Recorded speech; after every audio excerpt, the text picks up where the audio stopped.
Life has a funny way of throwing surprises at you. I'm Hannah, a 25-year-old woman who learned this lesson in the most unexpected place, a bustling coffee shop on a busy Tuesday morning. That day, my life took a turn when I crossed paths with Chris, a man who seemed to step right out of a story of everyday heroism. The coffee shop was my sanctuary, a place away from the high expectations of my wealthy family. I sat at my usual corner table, sipping a latte and scrolling through my phone, when I heard snickers behind me.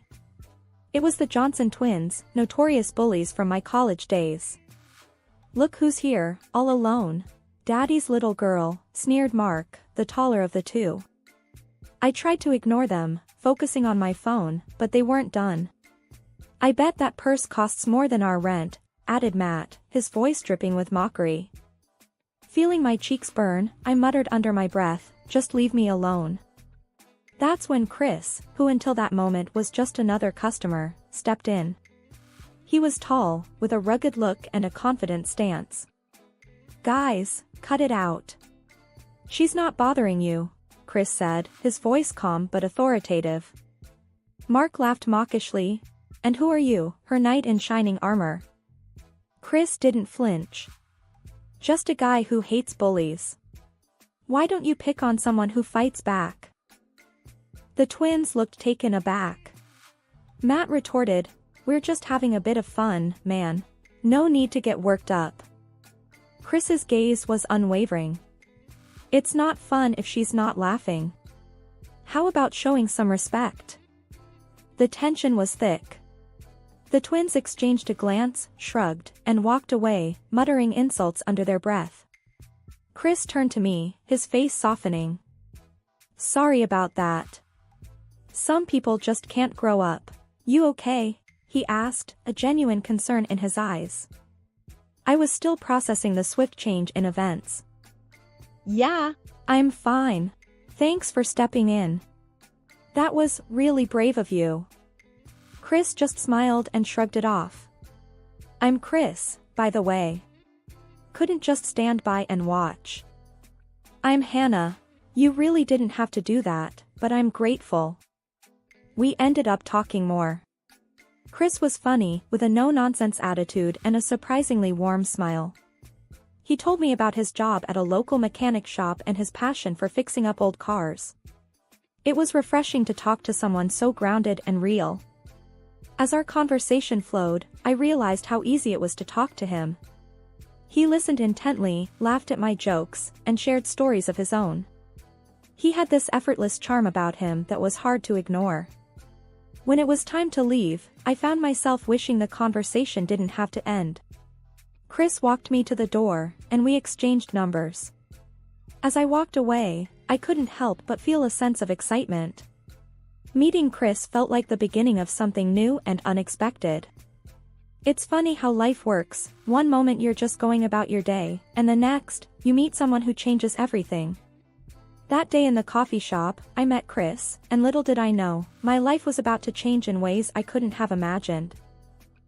Meeting Chris, who had bravely stood up for me at a coffee shop, had quickly turned my life into a whirlwind romance. First came the visit to Chris's parents, Mr. and Mrs. Johnson, in their cozy suburban home. Mrs. Johnson, a petite woman with a big heart, greeted us with open arms.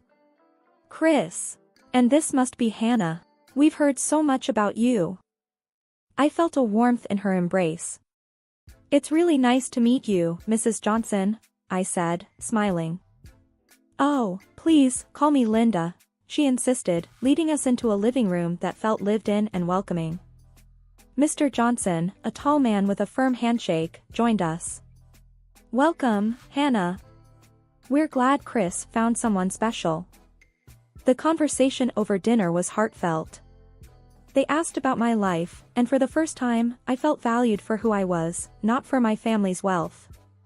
The real challenge, however, was introducing Chris to my parents. My father, a real estate tycoon, and my mother, a high-profile lawyer, had standards as high as skyscrapers. Their reception was polite but cold. "Dad, Mom, this is Chris." I introduced him, trying to mask my nervousness. Chris, maintaining his composure, extended a handshake. "Mr. and Mrs. Anderson, it's an honor to meet you. My dad's handshake was firm, his eyes scrutinizing. Chris, I hear you work at a mechanic shop. Tell me, how do you plan to provide for my daughter? Chris didn't miss a beat. I'm saving up, sir. Planning to run my own shop someday. The dinner felt more like an interrogation, with my dad throwing sharp questions, almost challenging Chris's worth. After Chris left, my dad summoned me to his study. Hannah, that boy isn't right for you, he said, his voice stern. He slid a folder across his desk towards me. I've done some digging. You need to see this. Furious, I pushed the folder back without opening it. I can't believe you'd stoop this low. I trust Chris. Hannah, don't be a fool, he retorted, his voice rising. This isn't just a game. It's your future. I grabbed the folder, tore it in half, and stormed out, leaving the pieces on the floor. I was fuming. How dare he pry into Chris's life and judge him without knowing him? That night, I lay in bed, my mind racing. Part of me wondered if I was too quick to dismiss my father's concerns, but my heart was steadfast.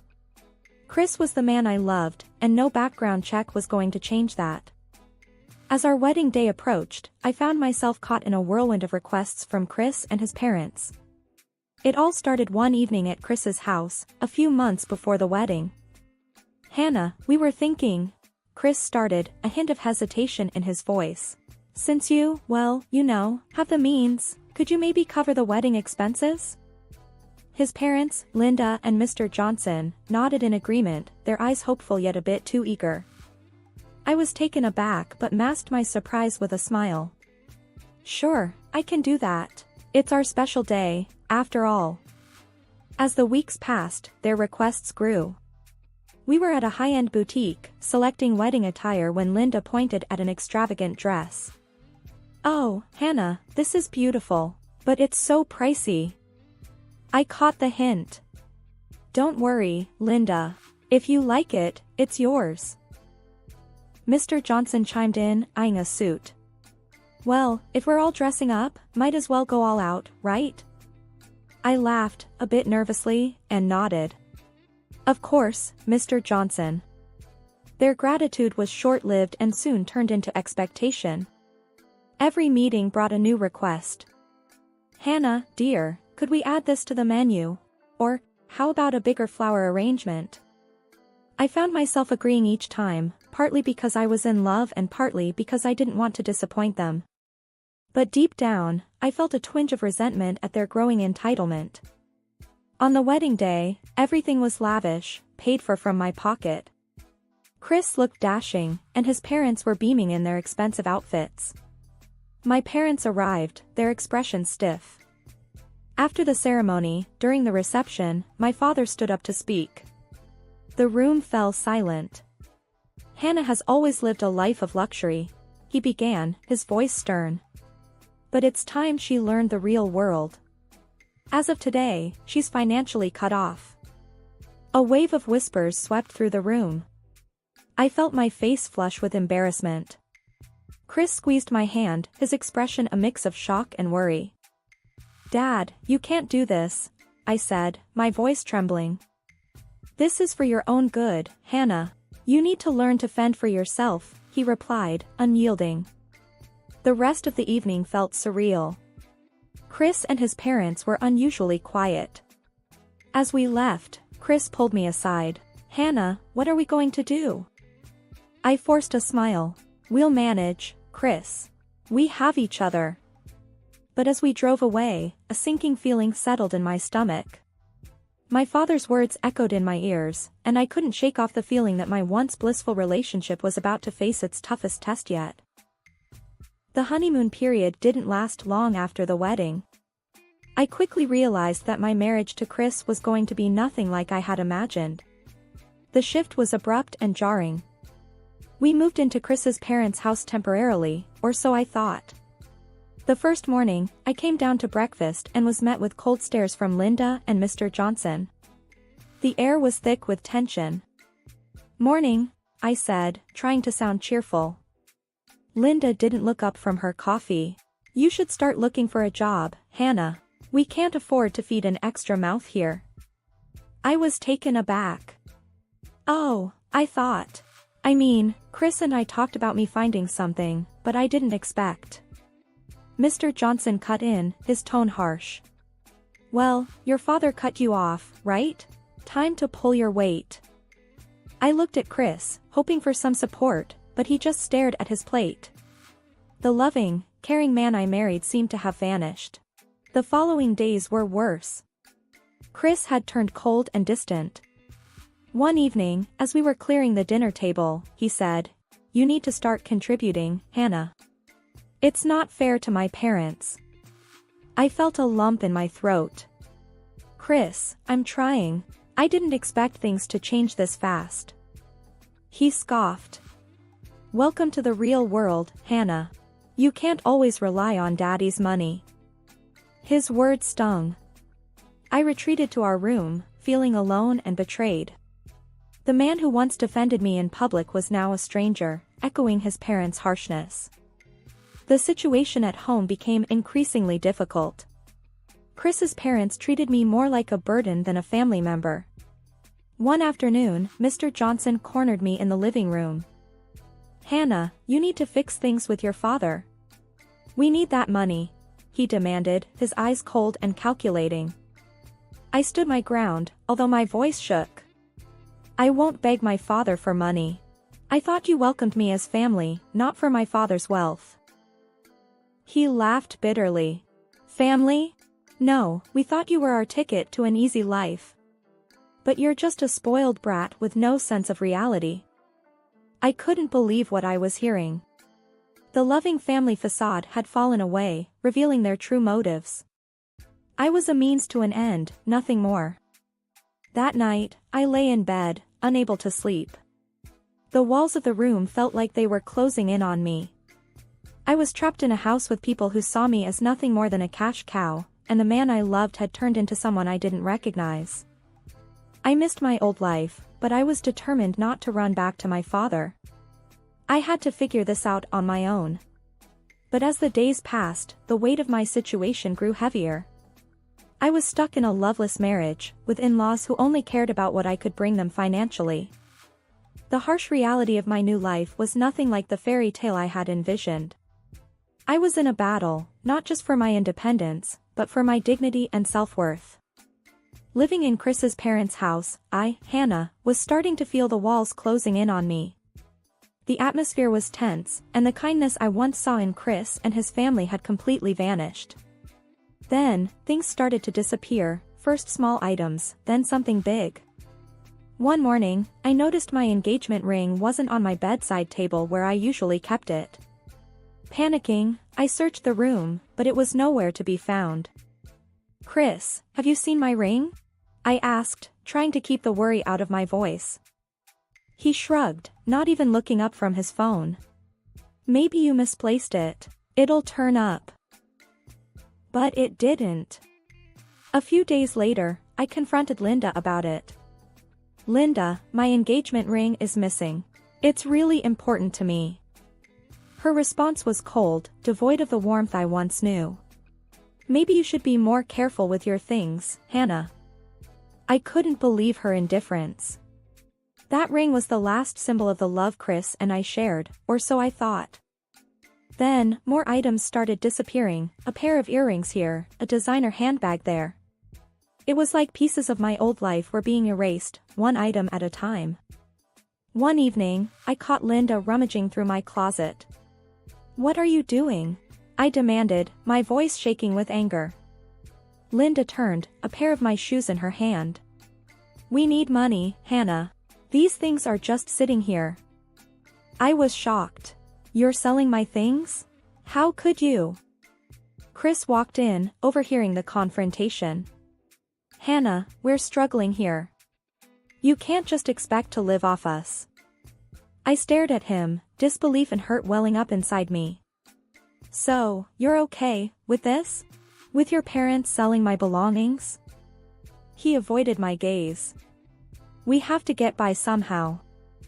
I felt betrayed and alone. The people I once called family were now treating me like an ATM, disposing of my possessions without a second thought. Night after night, I lay awake, wondering how my fairy tale romance had turned into this nightmare. I was living with people who saw me as nothing more than a source of income. My love, my trust, my belongings, all were being taken from me, piece by piece.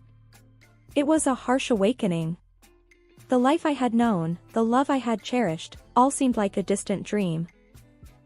I was trapped in a reality where I was nothing more than a means to an end, and my heart ached with the weight of this cruel revelation.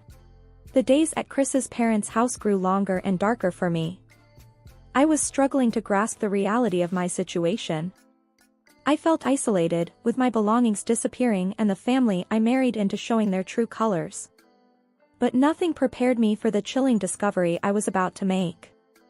It was a late evening, and I was heading to the kitchen for a glass of water when I overheard hushed voices from the living room. Curiosity piqued, I tiptoed closer. It was Chris, Linda, and Mr. Johnson, talking in low, urgent tones.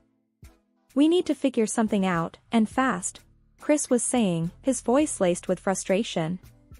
Linda chimed in, "We're at our wits' end.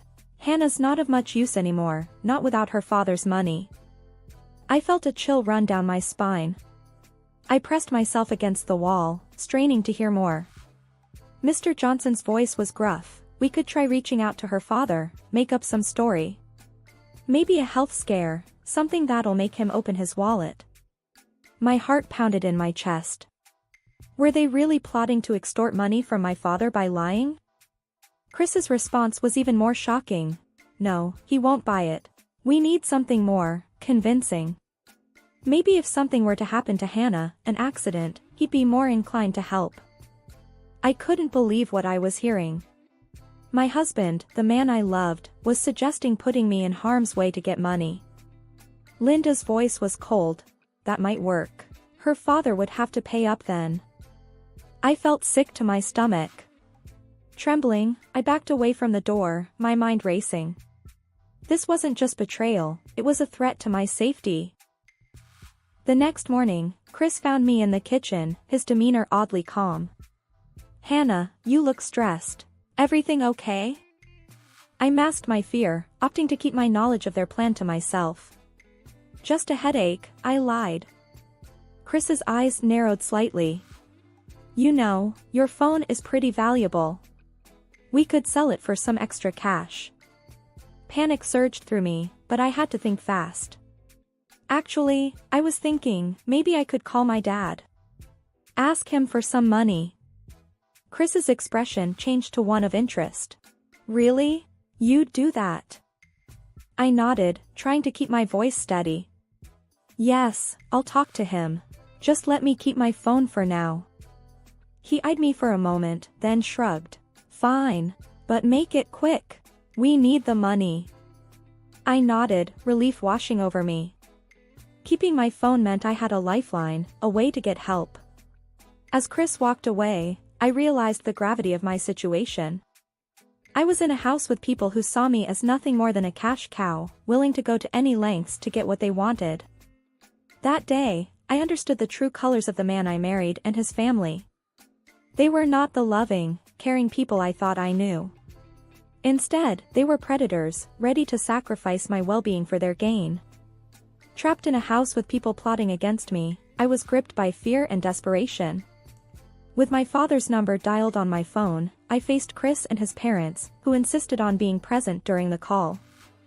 "Go on, call him. We want to hear what he says," Chris demanded, a hard edge to his voice. Mr. Johnson stood with his arms crossed, nodding in agreement. "Yeah, let's see if your daddy really cares."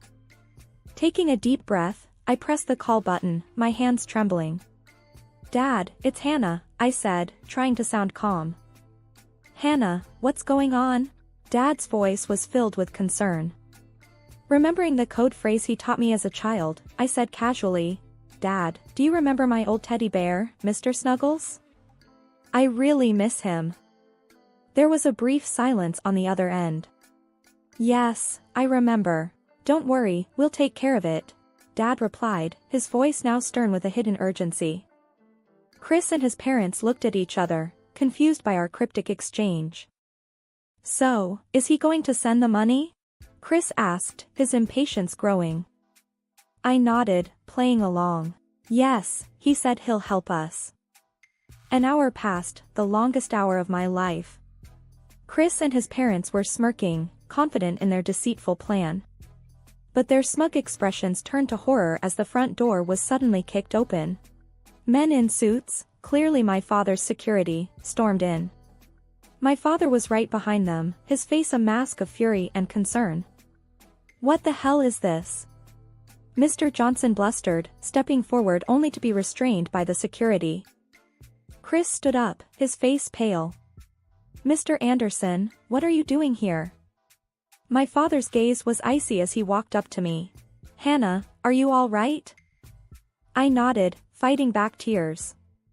"Yes, Dad, I'm okay, now." He turned to Chris and his parents, his voice thundering through the room. "You've been threatening my daughter, trying to manipulate her? That's not going to fly." Chris tried to speak, but the security team was already handcuffing him and his parents. The realization that their plan had failed was written all over their faces. As the police arrived to take over, my father wrapped his arm around my shoulders, leading me out of the house. The place I had once entered with hope and love was now a scene of a failed extortion plot. Sitting in my father's car, driving away from that nightmare, I felt a wave of relief wash over me. The danger was over, thanks to the secret code and my father's swift action. After the terrifying ordeal with Chris and his parents, I found myself sitting in a courtroom, a mix of anxiety and determination in my heart. As I sat there, waiting for the trial to begin, my father, sitting next to me, squeezed my hand. "You're doing the right thing, Hannah," he whispered. The judge entered, and the room fell silent. Chris, Linda, and Mr. Johnson were brought in, their faces a mixture of shame and defiance. The trial began, and it was my turn to testify. Standing there, facing the people I once called family, I felt a surge of courage. "Your Honor, these people manipulated and threatened me. They planned to harm me for financial gain," I said, my voice steady. Chris's lawyer tried to discredit me. "Isn't it true, Miss Anderson, that you're just a spoiled rich girl, upset over a family dispute?" I held my ground. "No, this is about them trying to use me. They saw me as nothing more than a cash cow." The evidence was overwhelming, especially the recording of their plot and the testimony from my father's security team. Chris and his parents sat there, heads bowed, as the reality of their actions sank in. Finally, the judge delivered the verdict. For the crimes of extortion and conspiracy to commit harm, I sentenced the defendants. The judge's words were a blur as relief washed over me. Justice was being served. Chris and his parents would pay for what they did. After the trial, my father and I walked out of the courthouse. "I'm sorry, Dad, for not listening to you," I said, tears in my eyes. He hugged me. "It's okay, Hannah. You thought you were in love. We all make mistakes." As we walked, I realized this was more than just a trial. It was a lesson in trust, a hard-earned understanding of the world's harsh realities. I had been naive, but now I was wiser, stronger. My father's car pulled up, and before I got in, I looked back at the courthouse. This chapter of my life was closed, but a new one was beginning.